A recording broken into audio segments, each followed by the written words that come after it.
Welcome to Internet Capsule. Are you experiencing a sense of isolation or detachment from the world around you? If so, have you ever considered that this might be a sign of a deeper spiritual awakening unfolding within you? Have you ever wondered the reason behind your isolation? You might not be aware of it, but it's a common sign that you're going through a spiritual awakening. Keep watching and you'll find out the signs that your isolation phase is ending. As we begin to emerge from a period of isolation during our spiritual awakening, we may start feeling a strong urge to reconnect with the world around us. This urge often comes from deep within ourselves, like a gentle push nudging us towards interaction and engagement. It's as if something inside us is telling us that it's time to step out of our solitude and embrace the world once again. One of the key indicators that the isolation phase is coming to an end is the recognition of familiar feelings of transition in our lives. We might notice similarities between our current state and past times when we were on the brink of significant change. These feelings can serve as guideposts, reminding us that we're on the cusp of something new and exciting. There's a sense of readiness that begins to take hold as we near the end of the isolation phase. It's like a readiness to embrace whatever comes next, to face the challenges and opportunities that await us outside of our comfort zone. This readiness can manifest as a growing curiosity about the world, a desire to learn and explore, and a willingness to engage with others in meaningful ways. As we progress through our spiritual awakening journey, we may start to experience a sense of discomfort or unease within our once familiar and cozy home environment. This discomfort can manifest in various ways, such as feeling suffocated or confined within the walls of our living space. It's like our internal growth and expansion begin to outgrow the physical boundaries of our home, creating a sense of restlessness within us. We may find ourselves longing for more space, both physically and metaphorically, to accommodate the changes happening within. This discomfort is often a reflection of the internal shifts taking place within us. As we undergo spiritual growth, our external surroundings may no longer align with our evolving inner landscape. This misalignment can lead to feelings of dissonance and discomfort, prompting us to seek change and expansion beyond the confines of our current living space. During our spiritual awakening, we may notice significant shifts in our energy and vibration, signaling a transition towards greater openness and receptivity.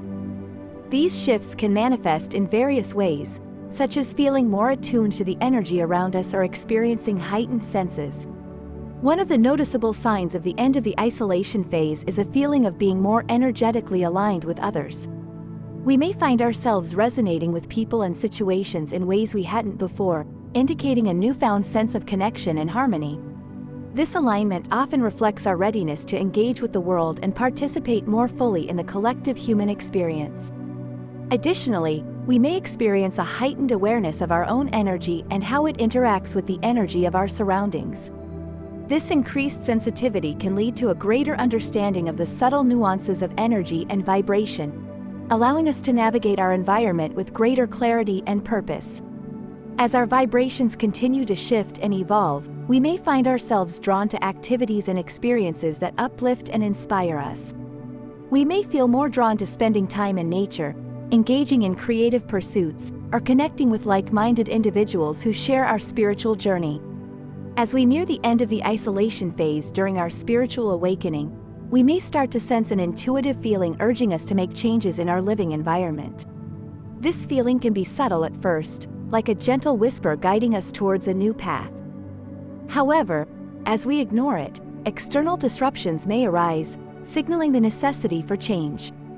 Our once comfortable and familiar isolation cave may begin to feel less inviting, almost as if it's falling apart around us.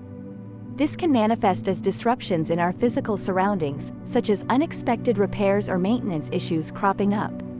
These external disruptions serve as reminders from the universe that change is necessary for our continued growth and evolution. It's essential to heed these intuitive nudges and external signals, as resisting change can lead to stagnation and frustration. By embracing the need for change and allowing ourselves to adapt to new circumstances, we open ourselves up to new opportunities and experiences that align more closely with our evolving spiritual journey. During our spiritual awakening, setting boundaries becomes easier as well, as we learn to prioritize our own well-being while still engaging with others authentically. We recognize the importance of self-care and make choices that honor our own needs while respecting the boundaries of others. As we progress through our spiritual awakening, we may notice a renewed interest in our appearance, signaling the end of the isolation phase. This shift can manifest in various ways, such as paying more attention to grooming, clothing choices, and overall presentation. Previously, during the isolation phase, we may have prioritized inner reflection and introspection over external appearance. However, as we begin to emerge from this phase, we start to recognize the importance of presenting ourselves to the world in a way that reflects our inner growth and transformation. Renewed interest in grooming and attire is not about superficiality but rather about self-expression and self-respect. By taking pride in our appearance, we honor ourselves and acknowledge our worthiness of love and acceptance, both from ourselves and from others. Setting boundaries is an essential aspect of our spiritual journey, especially as we emerge from the isolation phase of our awakening. During this phase, we may have become more attuned to the energies of others, leading to a heightened sense of empathy and compassion. While empathy is a beautiful quality, it's crucial to establish healthy boundaries to protect our own energy and well-being. Developing skills to set boundaries with others is a significant milestone in our spiritual growth. It involves recognizing our own needs and values and communicating them clearly and assertively to those around us. Understanding the importance of prioritizing self-care is central to setting boundaries effectively. We recognize that taking care of ourselves is not selfish but necessary for our overall health and happiness. By setting boundaries, we create space for self-care activities that nourish us physically, emotionally, and spiritually. Recognizing our empathic tendencies is also essential in setting boundaries. Empaths have a natural ability to tune into the emotions and energy of others, which can be both a blessing and a challenge. Setting boundaries allows empaths to protect their energy and prevent themselves from becoming overwhelmed by the emotions of others. When we journey through our spiritual awakening, a profound shift occurs within us, signaling our readiness to pursue life's calling. This transition marks a pivotal moment where preparation transforms into action, and our innate talents and passions align with our purpose. This readiness is characterized by a deep sense of clarity and conviction regarding our life's path. We no longer feel adrift or uncertain but instead have a clear understanding of our unique gifts and how we can best contribute to the world. This clarity comes from a place of inner knowing, where intuition and wisdom guide our decisions and actions. We feel a strong desire to share our acquired knowledge and skills with others, whether through teaching, mentoring, or simply leading by example. We recognize the importance of uplifting and inspiring those around us. Recognition of personal growth is another hallmark of this phase. We reflect on how far we have come and celebrate the obstacles we have overcome along the way. Instead of dwelling on past mistakes or shortcomings, we focus on the lessons learned and how they have shaped us into the person we are today.